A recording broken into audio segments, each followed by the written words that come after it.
안녕하세요. 사연을 부탁해입니다. 오늘의 사연을 소개하기에 앞서 구독, 좋아요 부탁드립니다. 저는 30대 중반 여성입니다. 제가 이렇게 사연을 보내게 된 이유는 저희 시어머니 때문인데요. 우선 제 소개를 하자면 저는 첫째이고 밑으로 남동생이 한 명 있어요.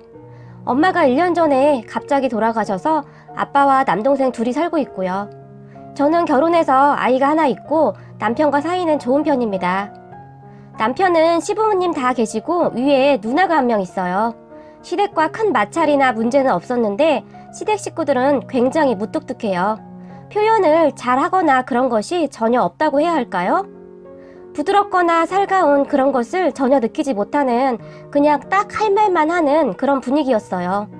결혼 전 인사를 드리러 갔을 때도 저희가 조금 일찍 도착을 해서 제가 안녕하세요 라고 인사를 했는데 시어머니는 무표정한 얼굴로 저에게 왔나? 라고 말을 하셨어요. 저는 그러한 시어머니의 모습에 조금 서운한 기분이 들었어요. 정말 반갑게 맞아주실 줄 알았거든요. 그런데 첫 느낌은 많이 쌀쌀맞은 느낌이어서 조금 주눅도 들었던 것 같아요. 저희 부모님은 워낙 표현을 잘하셔서 시댁의 분위기에 더욱 적응이 잘 안 되었던 것 같아요. 그렇게 집 안으로 들어갔고 시댁 식구들은 다들 말을 많이 하지 않았어요. 남편의 누나, 그러니까 시누이죠. 시누이도 있었는데 역시 마찬가지로 말이 없더라고요. 그런 분위기가 익숙치 않았던 저는 생각했어요. 가족들이 내가 마음에 들지 않는가 보다 라고요. 저는 그렇게 서러운 마음이 생기면서 눈물이 날 것 같았지만 꾹 참았어요. 그렇게 시어머니와 시누이가 음식을 준비했는데 저도 눈치가 보여 쫄래쫄래 주방으로 들어섰는데 시어머니가 그런 저에게 니는 가만히 있어라 라고 말을 했어요. 그런데 말투가 너무 단호해서 저는 다시 겁을 집어먹고는 거실로 나왔는데 잠시 후 시어머니와 시누이가 대화하는 소리가 들렸어요. 식탁이 좁다. 아니다. 괜찮다. 뭐 그렇게 말을 하는 것 같더니 시누이가 베란다에 가서는 정말 엄청 큰 상을 가지고 와서는 척척척 상다리를 펴더니 행주로 상을 깨끗이 닦았어요. 동작이 정말 빠르더라고요. 그리고 곧 주방에서 반찬을 옮기기 시작했는데 저는 너무 놀라서 눈이 휘둥그레졌어요. 무슨 잔치상을 차린 줄 알았어요. 전도 종류별로 다 있었고 제가 처음 본 음식도 엄청 많았는데 정말 엄청나더라고요. 그리고 제가 좋아하는 음식들이 엄청 많았어요. 그렇게 밥상이 차려졌고 밥을 먹으려고 앉았는데 제가 그날 치마를 입고 갔어요. 그러다 보니 바닥에 앉기가 조금 불편했어요. 그래도 저는 내색하지 않고 앉았는데 갑자기 시누이가 벌떡 일어나더니 방으로 들어갔어요. 저는 모든 것이 낯선 상황이었기에 그런 시누이를 가만히 바라보고 있었는데 잠시 후 시누이가 담요를 하나 가지고 나오더니 제 다리 위에 살포시 올려놔 주었어요. 그리고는 저희 남편의 등짝을 퍽 하고 치더니 뭐하노니? 라고 말을 하며 남편을 째려봤는데 남편은 멋쩍은 듯이 웃었고 저는 그런 시누이에게 감사합니다 라고 말을 했는데 시누이는 그저 살짝 웃으며 아무렇지도 않게 밥을 먹었어요. 밥을 먹을 때도 다들 별말이 없어서 저도 정말 열심히 밥만 먹었던 것 같아요. 그런 분위기가 너무 어색해서 밥을 먹는 내내 밥그릇만 바라보느라 밥알이 몇 개였는지 알 수도 있겠다 싶을 정도였어요. 그런데 갑자기 시어머니가 그런 저의 밥 위에 음식을 올려놔 주셨는데 제가 좋아하는 음식들을 위주로 올려놔 주시더라고요. 저는 그렇게 넙죽넙죽 음식을 받아 먹었어요. 그런데 그 상황 속에서도 반찬은 정말 맛이 있더라고요. 시어머니 음식 솜씨가 좋은 듯 했어요. 그때 저는 그것이 우연인 줄 알았는데 시간이 한참 지나고 나서야 알게 되었어요. 제가 시댁에 인사를 가기 전에 시어머니가 남편에게 제가 무엇을 좋아하는지 물어봤다는 것을요. 남편도 워낙 말이 없는 사람이라 저에게 그러한 이야기를 하지 않았으니 저는 꿈에도 몰랐을 수밖에요. 그렇게 식사를 하고 간단한 대화를 했는데 시부모님들은 저에게 많이 물어보지도 않았고 부모님 안부와 뭐 간단한 것들만 물어봤던 것 같아요. 저는 이것저것 물어볼까봐 나름 대답할 것들을 많이 준비해 갔는데 질문도 많이 하지 않았어요. 그냥 일상적인 것들만 물어봤고 잠시 후에는 저희 보고 빨리 올라가라고 재촉을 하셨어요. 길이 막힌다고요. 빨리 가라. 차 막히면 올라가는데 힘들다. 그리고 저에게 다음에 또 보자 라고 시어머니가 말을 했고 저는 그렇게 급히 올라왔네요. 가족들이 참 무뚝뚝하고 살갑지가 않았던 것 같은데 이상하게 올라오는 내내 기분은 나쁘지 않더라고요. 참 이상한 일이었어요. 그냥 표현이 별로 없는 것이지 나쁜 분들은 아니구나 그런 생각이 들었던 것 같아요. 그렇게 저희는 별 문제 없이 결혼을 했고 저희 부모님은 시부모님을 엄청 좋아하셨어요. 가식적이지 않고 진국이시라고 늘 칭찬을 하셨어요. 그리고 정말 신기했던 것이 저희 엄마와 시어머니는 참 잘 지내셨어요. 두 분이 정반대인 성향이었음에도 불구하고 신기할 정도로 잘 지내셨죠. 두 분이 같이 있으면 저희 엄마는 계속 말을 했고 시어머니는 그냥 듣고만 있었는데 저희 엄마랑 있으면 그렇게 무뚝뚝하던 시어머니가 자주 웃는 모습을 보이곤 했으니 그것도 참 신기했어요. 하지만 살면서 시어머니에게 서운한 부분이 전혀 없을 수가 없잖아요. 저도 그랬던 것 같아요. 시어머니는 잔소리가 조금 많은 편이었어요. 말은 별로 없었지만 잘못된 부분에 대해서는 반드시 짚고 넘어갔고 많이 혼내시기도 했어요. 하지만 저는 철이 없었기에 그런 시어머니에게 그저 서운할 뿐이었고요. 물론 시어머니도 저에게 서운한 점이 왜 없으셨겠어요.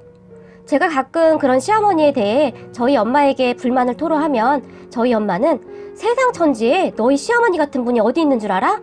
사돈 어르신이 화를 냈다고 하면 너가 뭘 크게 잘못한 것이구만. 너가 한 행동은 쏙 빼놓고 사돈 어르신이 화를 낸 것만 기분 나쁘다고 하면 어떻게 하니? 라며 오히려 저를 혼내셨어요. 지금 생각해보면 그렇게 맞춰가며 가족이 되어갔던 것은 아니었나 하는 생각이 듭니다. 그러던 어느 날 하늘이 무너지는 일이 생겼는데요. 저희 엄마가 아프셨어요. 몸이 많이 아프셨는데 저희는 모두 우왕좌왕하고 있었어요. 그러한 큰일은 처음이었기에 아빠도 저희도 어찌할 바를 몰라 그저 눈물만 흘리고 있었는데 남편이 시댁에 알린 것인지 남편과 시부모님이 병원이랑 이것저것을 다 알아봐 주셨어요. 그리고 시누이는 회사에 휴가를 내고 저희 아이를 돌봐주었고요. 시댁 가족들 모두 비상사태에 무슨 훈련이 되어 있는 것처럼 움직였어요. 그런 가족들에게 정말 너무너무 고마웠어요. 그렇게 모두가 노력을 해주었음에도 불구하고 저희 엄마는 1년 정도 항암 치료를 받으시다가 돌아가셨고 저는 정말이지 세상이 무너지는 그런 기분이었어요. 엄마 장례를 치르는 동안에도 시댁 가족들은 모든 것들을 다 세심히 챙겨주었고 시어머니는 저에게 니는 맏딸이다. 정신 바짝 차려야 한대. 알겠냐? 정신 바짝 차리고 사돈 어르신 잘 챙기거라. 라고 말을 했지만 저는 너무나 큰 충격을 받은 터라 누구를 챙기고 할 그런 정신은 아니었어요. 그런 저에게 시어머니는 잔소리를 하셨는데 얼른 사돈 어르신 걱정 끼치지 말고 밥 먹어라. 네가 그리 울기만 하고 밥도 안 먹으면 사돈 어르신 심정이 어떻겠나? 라며 저를 나무라셨는데 저는 그 당시 그런 시어머니에게 정말 짜증이 났어요. 어머님, 저 좀 그냥 두세요 제발! 이라며 울면서 처음으로 시어머니에게 말대꾸를 한 것 같네요. 하지만 시어머니는 그 뒤에도 꿋꿋이 저에게 잔소리를 했고 틈틈이 제 입에 무엇인가를 넣어주셨어요. 저는 그것이 무엇인지도 모르고 그냥 그렇게 받아 먹었던 것 같아요. 그렇게 엄마 장례식을 치르고 저는 몇 날 며칠, 아니죠. 거의 한두 달을 정신이 나간 사람처럼 살았는데 시누이가 저희 집에 자주 와서 그런 저를 챙겨주었어요. 지금 생각해보면 하루 이틀도 아니고 그런 저에게 짜증이 날 법도 했을 텐데 시누이는 무슨 사명감 같은 것을 갖고 정말 잘 참아주었어요. 제가 가끔 짜증도 막 냈거든요. 지금 생각해보면 정말 제정신이 아니었던 것 같아요. 그렇게 조금씩 정신을 차려갈 무렵 저희 아빠와 동생이 걱정이 되기 시작했어요.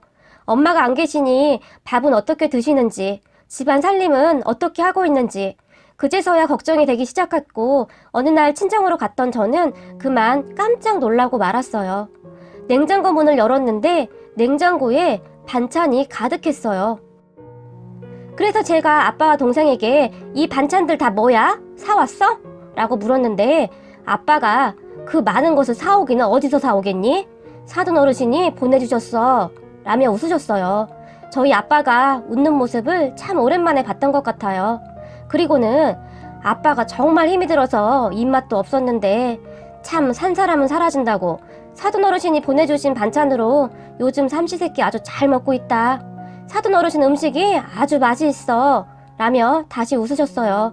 그리고 옆에 서 있던 제 동생은 누나, 그런데 사돈어르신은 아빠와 내가 좋아하는 음식들을 어떻게 그렇게 잘 알고 계신 거야? 라며 제게 물었는데 저는 그만 눈물이 앞을 가려서 어찌 해야 할 바를 모르겠더라고요. 그렇게 저희 가족들은 시댁 가족들의 정성으로 조금씩 회복되어 가고 있었던 것 같아요. 엄마의 빈자리는 어찌할 수 없었지만 그러한 빈자리가 느껴지지 않도록 남편과 시댁 가족들은 정말 많이 애를 써주었어요. 시어머니는 그렇게 한동안 음식을 해서 택배로 보내주거나 가끔은 저희 친정에 직접 방문을 해서 음식을 가져다 주시기도 했어요. 가끔 시아버지가 운전을 해서 같이 오셨는데 저희 시아버지 차에 음식을 가득 싣고 그렇게 오셨어요. 그리고 음식을 냉장고에 차곡차곡 넣어주시고는 저희 아빠에게 사돈, 오늘은 우리가 사돈한테 밥 좀 얻어먹으러 왔어요. 괜찮지요? 라며 활짝 웃으며 근처 식당으로 밥을 먹으러 가셨어요.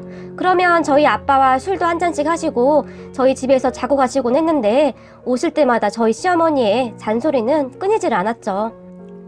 하지만 이제는 저도 익숙해져서인지 아이고 우리 어머니 잔소리 또 시작하셨네 라고 웃어 넘기곤 했어요.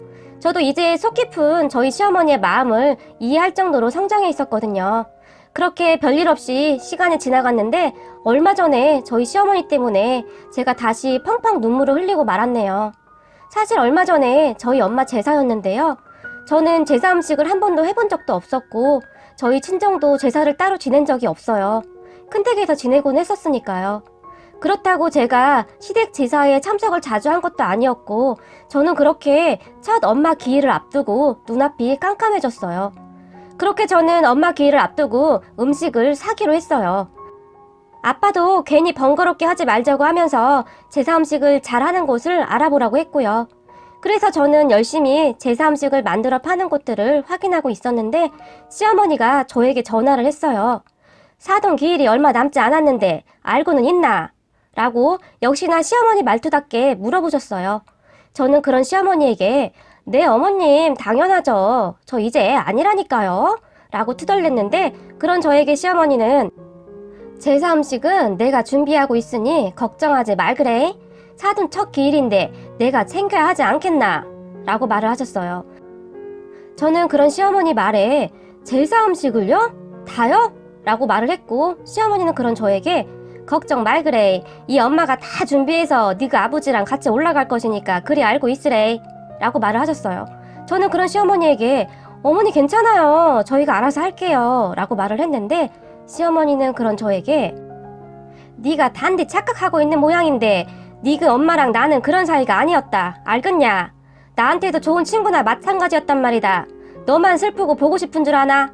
나도 사돈이 보고 싶고 그렇단 말이다. 내가 꼭 해주려고 했다. 내가 친구한테 그 정도도 못 해주나? 라고 말을 했어요. 단 한 번도 속마음을 표현하지도 않았던 시어머니가 저에게 처음으로 속마음을 이야기했던 것이 아니었나 싶네요.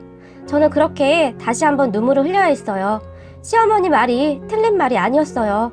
저희 엄마와 시어머니는 참 안 맞는 것 같으면서도 이상하게도 잘 맞았거든요. 저는 그런 시어머니를 늘 감히 따라갈 수가 없었어요.